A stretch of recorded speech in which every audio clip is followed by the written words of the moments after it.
I didn't mean to open the door quietly. It just happened that way. The latch clicked like a swallowed cough, and the house breathed around me, thick with perfume that didn't belong to her. My mother hated sweet scents. Said they clung to the throat. This one was syrupy, young. I heard a laugh. Not hers. A man's voice, low and smug, floating from the living room. The TV was on mute. Light flickered against the hallway wall like a broken pulse. I stepped forward because my legs didn't ask permission from the rest of me. And then I saw her.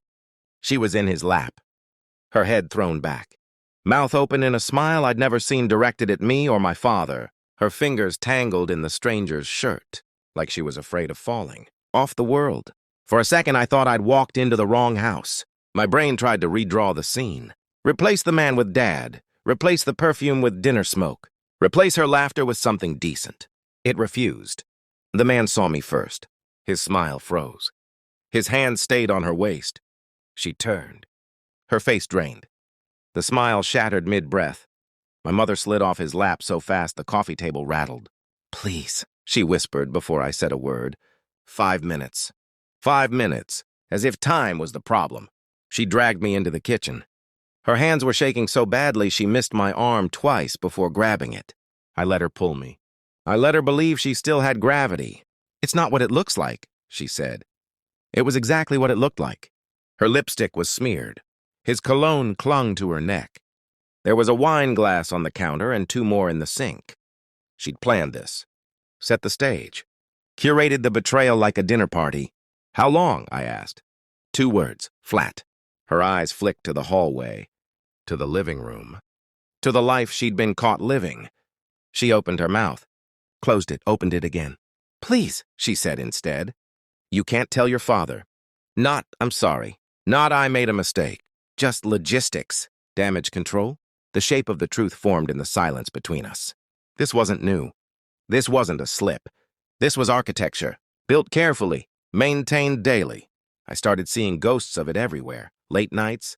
Locked phone. Sudden gym memberships.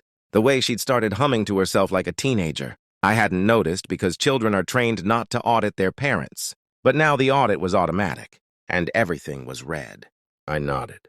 That was all she needed. A nod. A counterfeit mercy. I walked back into the living room. The man stood up too fast, knocking his knee on the table. He tried to look authoritative. Failed.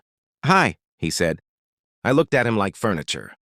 "I'll leave," he muttered, already reaching for his jacket. Good instinct. The door shut behind him and the house felt rotten. My mother started crying immediately. Loud. Wet. Performative. I watched her the way you watch a movie. "You've already spoiled for yourself." That night I didn't confront her again. I went to my room and called my father. I didn't accuse. I didn't scream. I asked questions. Casual ones. Where he was. How long the business trip had been extended. Whether he trusted Mom alone. He laughed. "Of course I do. Trust, such a fragile currency." The next week I became a ghost in my own home. I moved quietly. I listened.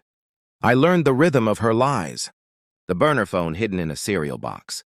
The hotel receipts folded into recipe books. The name saved under a woman's contact. I copied everything. Photos, messages, times, dates. Each piece slotted into place with surgical calm. My hands never shook. My voice never changed. I kissed her cheek goodnight and tasted the man on her skin. Every day I waited. Not for anger. For certainty. When the folder on my laptop felt heavy enough to break the screen, I stopped. Dad came home on a Thursday. She cooked his favorite meal. Lit candles. Wore the blue dress he loved. I watched her build the illusion with professional precision. She even held his hand at the table like a devoted actress hitting her marks. After dinner, I slid the folder across the table. No speech, no warning. Dad frowned, opened it, and the room went silent except for the ceiling fan chopping the air into pieces. Photo after photo. Message after message. The color left his face slowly, like a sunset in reverse. He didn't look at her, not once. He kept scrolling, jaw tightening, breath thinning. My mother made a small sound. Animal. Cornered. "It's not," she started. He held up a finger. She stopped. That finger carried more authority than her entire performance. When he finally looked up, his eyes were empty. Cleaned out. "How long?" he asked. The same question I'd asked. This time she answered, and every word buried her deeper. She turned to me like I was a lifeline. "You promised," she whispered. I met her eyes. Felt nothing warm there, only distance. A continent forming. "I gave you 5 minutes," I said. Dad stood. The chair scraped like a blade. He didn't yell. That was the worst part. He walked to the bedroom and came back with a suitcase. Threw it at her feet. She collapsed into apologies, begging, hands clutching his legs. He looked down at her like a stranger who'd spilled something unpleasant. "You don't live here anymore," he said. Simple. Final. She crawled toward me next. Mascara bleeding. Fingers digging into my wrist. "Please," she said again. "You're my child." I gently removed her hand. "You were my mother," I corrected. The difference hung in the air like smoke. She left before midnight. The house felt larger without her, cleaner. Dad sat on the couch, staring at nothing. I sat beside him, not touching. We shared the quiet like survivors of the same shipwreck, washed onto different shores. I expected grief. It didn't come. What came instead was clarity, a sharp, sterile calm. Betrayal had a smell, a texture, a sound. I knew it now. I'd cataloged it, filed it away. Some people break when they see the truth. I became organized. My phone buzzed once. A message from her. "I'm still your mother." I deleted it without reading it twice. Blood is an accident. Loyalty is a choice. And that night, walking through the ruins she built with her own hands, I realized I had chosen mine.